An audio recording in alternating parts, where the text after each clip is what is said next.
जय हिंद साथियों। देखिए, आज हम बात करेंगे ऑनर सुप्रीम कोर्ट की जजमेंट के बारे में। ट्रांसफर पेटिशन नंबर 2367 और 2023 है जो ये केस का जो नंबर है। तो इसमें ऑनर सुप्रीम कोर्ट के द्वारा जो इलाहाबाद हाई कोर्ट के द्वारा जो गाइडलाइन जारी करी गई थी 498A के केसेस में, यानी कि 498A के जो केसेस हैं उनका बहुत मिसयूज हो रहा था। जो वाइफ है वे अपने हस्बैंड के फैमिली के खिलाफ इस सेक्शन को हथियार की तरह यूज़ कर रही थी, यानी कि उसका बहुत ज़्यादा ही मिसयूज हो रहा था। तो जनरली यह जो ये लोगों की कंप्लेंट थी कि इसका बहुत ज़्यादा मिसयूज हो रहा है। तो फिर इलाहाबाद हाई कोर्ट ने कुछ गाइडलाइन जारी करी थी इसमें। तो वह जब केस ऑनरेबल सुप्रीम कोर्ट में गया तो ऑनरेबल सुप्रीम कोर्ट ने कहा कि जो इलाहाबाद हाई कोर्ट के द्वारा जो गाइडलाइन जारी करी गई है वह इफेक्ट में रहेंगी, यानी कि इलाहाबाद हाई कोर्ट की उन गाइडलाइन के ऊपर ऑनरेबल सुप्रीम कोर्ट ने मोहर लगा दी अपनी ट्रांसफर पेटिशन नंबर 2367 ऑफ 2023। और इसमें और भी केसेस थे, SLP number 7869 2022, SLP number 11848 2022, SLP criminal number 2282 2023, ये इसके साथ टैग मैटर थे। तो जो ये ऑनरेबल सुप्रीम कोर्ट ने जो इलाहाबाद हाई कोर्ट की जो गाइडलाइन थी उसमें जो मोहर लगाई थी उन गाइडलाइन के बारे में हम बात कर लेते हैं। क्योंकि ऑनरेबल सुप्रीम कोर्ट ने कहा था कि जो ये गाइडलाइन है, यानी कि पैरा नंबर 32 से लेकर 38 तक है जो ये जजमेंट की जो इलाहाबाद हाई कोर्ट के द्वारा जो पास करी गई है, जो इलाहाबाद हाई कोर्ट में जो ये गाइडलाइन जारी करी गई थी उस केस का नंबर है criminal revision number 1126 of 2023 2022 1126 of 2022।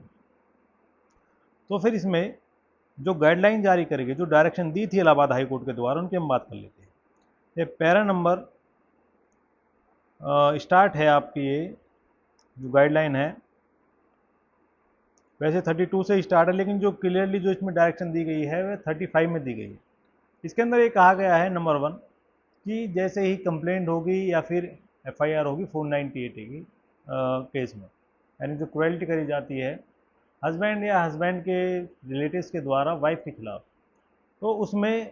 Complaint हो या फिर FIR हो, उसमें जो पुलिस ऑफिसर है वह कूलिंग पीरियड, जब तक कूलिंग पीरियड रहेगा,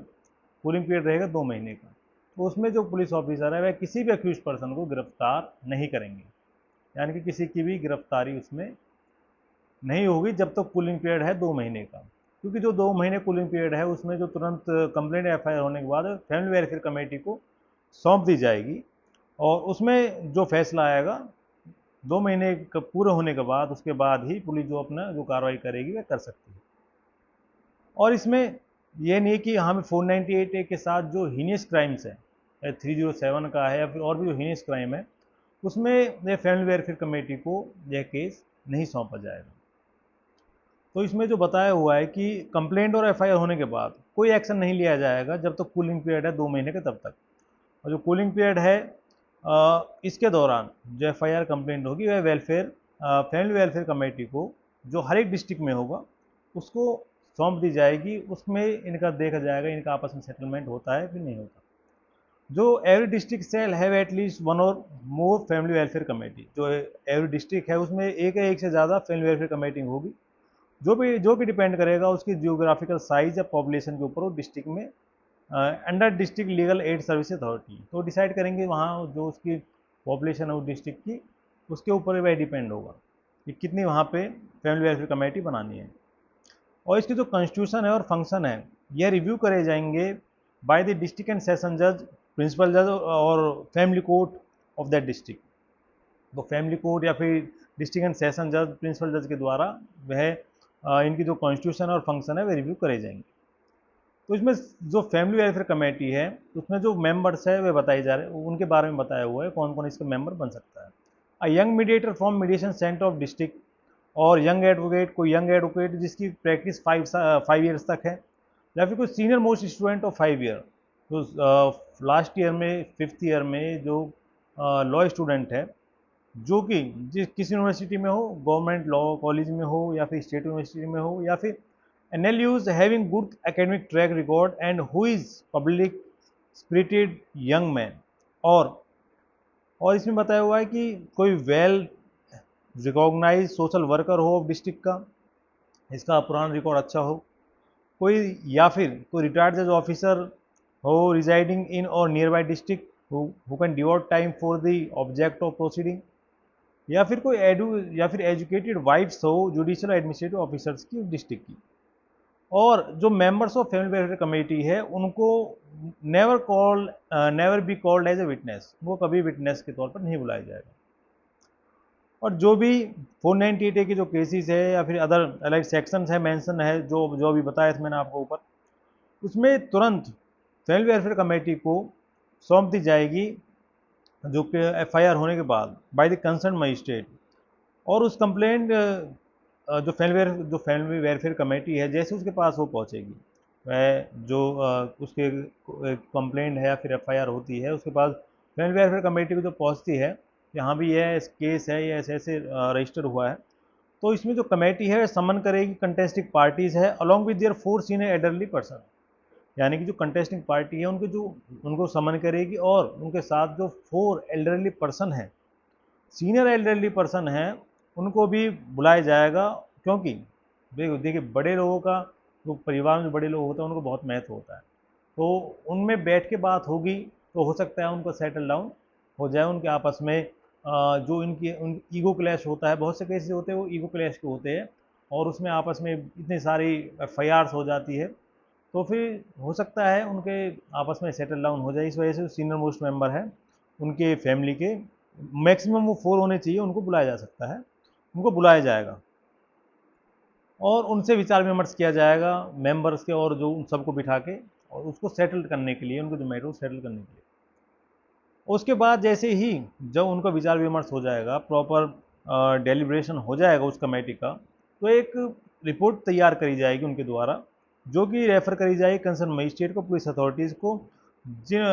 to whom such complaint are being lodged after expiry of 2 months by inserting all factual aspects and their opinion in the matter. और इसके बाद जब ये जैसे जो कंटिन्यू चल रही है डेलिब्रेशन जो कमेटी पे, वो पेंडिंग चल रही है, अभी 2 महीने का कूलिंग पीरियड चल रहा है, तो उसके दौरान पुलिस है वह अवॉइड करेंगे अरेस्ट करने का जो अक्यूज पर्सन है उनको, और कोई भी ऐसा एक्शन नहीं लेंगे जो any coercive action pursuant to the application और complaint against the named accused person. However जो इन्वेस्टिगेशन ऑफिसर है वह कंटिन्यू कर सकते हैं अपनी investigation into the matter, namely या तो वो मेडिकल रिपोर्ट भी कर सकते हैं, इंजरी रिपोर्ट भी, स्टेटमेंट ऑफ विटनेसेस भी ले सकते हैं, यानी कि वो अपनी इन्वेस्टिगेशन भी जारी रख सकते हैं इस कूलिंग पीरियड के दौरान। ऐसा नहीं है वो अपनी इन्वेस्टिगेशन जारी नहीं रखेंगे। और जब ये sad report committee the sad report given by the committee shall be under the consideration of IO और द मजिस्ट्रेट, यानी कि जो कमेटी के द्वारा जो रिपोर्ट दी जाएगी यह कंसिडरेशन में रहेगी आईओ के और मजिस्ट्रेट के ऑन इट्स ऑन मेरिट, वो खुद डिसाइड करेंगे कि इसमें क्या करना है। Thereafter suitable action shall be taken by them as per the provision of CRPC और after expiry of cooling period of 2 months। ठीक है, इसमें जो लीगल, इसके बाद जो लीगल सर्विसेज एड कमेटी है वो बेसिक ट्रेनिंग देंगी किसको, जो मेंबर्स है फैमिली वेलफेयर कमेटी के, यानी उनको बताया जाएगा हाँ भी कैसे कैसे उनको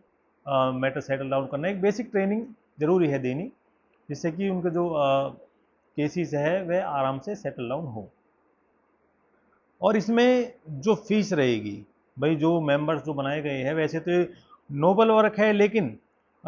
वैसे तो प्रो बोनो रहेगा, लेकिन जो डिस्ट्रिक्ट जज है वह डिसाइड कर सकते हैं कि हाँ भाई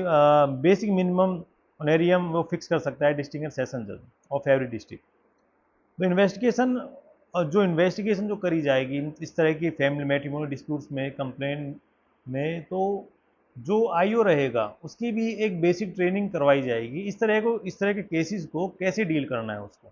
तो इसमें जो डायनेमिक इन्वेस्टिगेशन ऑफिसर है whose integrity is certified after specialised training not less than 1 week to handle and investigate such matrimonial cases with utmost sincerity and transparency.